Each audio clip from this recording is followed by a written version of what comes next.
What was your name over there? I'm sorry, I forgot your name. But you wrote those big letters. So, I mean, really, I don't care if you're screaming at me. Are you screaming at me and saying, hey, buddy, there is a Middle Earth? So are you referring to that I disagree that there's a Middle Earth? Because I agree there's a Middle Earth. There's got to be a Middle Earth.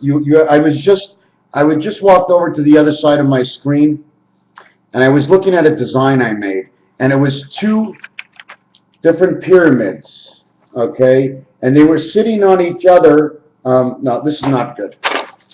Anyways, they're sitting on each other. You know what a pyramid hourglass looks like? But extend the pyramid the length of a football field.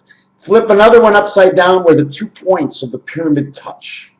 And then there's alligators and sharks. What I mean by alligators and sharks is they take the Middle Earth and they slide it over to one side, and then it tilts.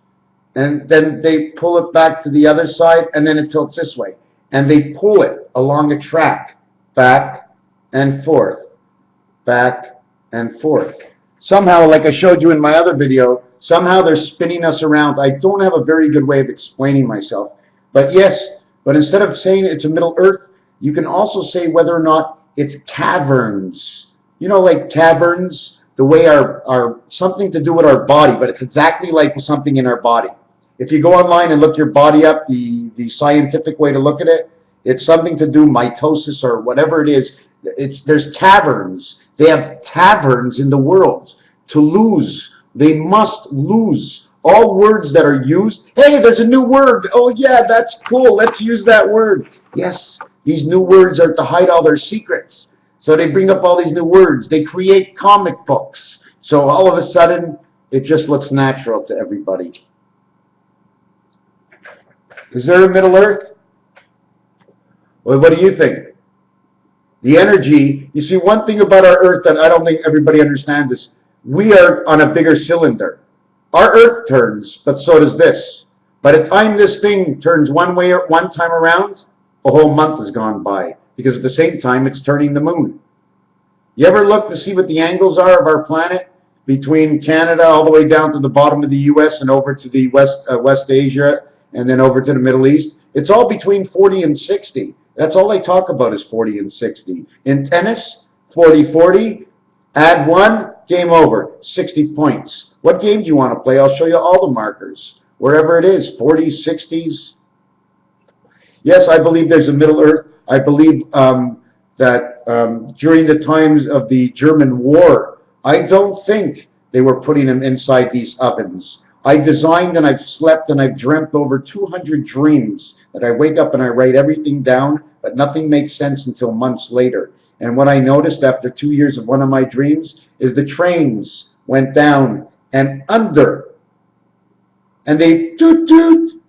And while one was coming out, the other one was coming out. And the people came out of this train over here. They go through the building. They look like they've just got washed, but they're coming from under the earth. They're finished. They're used. They're poor souls. They don't have a spirit anymore. Do you think God's going to let us suffer for that amount of time, for 60 years under the ground? It was nothing when the Jews were in front of Pharaoh. And I believe the African king came to Pharaoh and said, Pharaoh, let my people go. The African king brought him from the jungle of love. That's what I think. And every number and everything to do with Jesus and all these religions, they all work out on Rubik's Cube also. I like to say Rubik's Cube. It's really not Rubik's Cube, because you want to know something about Rubik's Cube? Is the minute you count the 9 blocks on top and go to the second row, you'll get the 4, and then you get to the center of the cube. The center of the cube has 6 hands on it. The 6 hands of Christ, because it's a crisscross. That's your part of your 666. Way off the subject, that's the way I am. I'm not sure if you know this, so I always tell everybody this. I'm not even close to being ready to go on a radio station, okay? Without the proper questions to me, without giving me the allotted amount of time to explain myself, because this is a branch in a tree. I can't just tell you the tree has roots that went into the ground and it's living right now. Raphael 7286 in the constellation of Pegasus, and now, just to jump back into it, Baffin Islands is where 7286 is. I knew that one a long time. There's also that in the constellation of Pegasus, which is under the constellation of Andromeda. Android. Anyways, I better stop. Stop.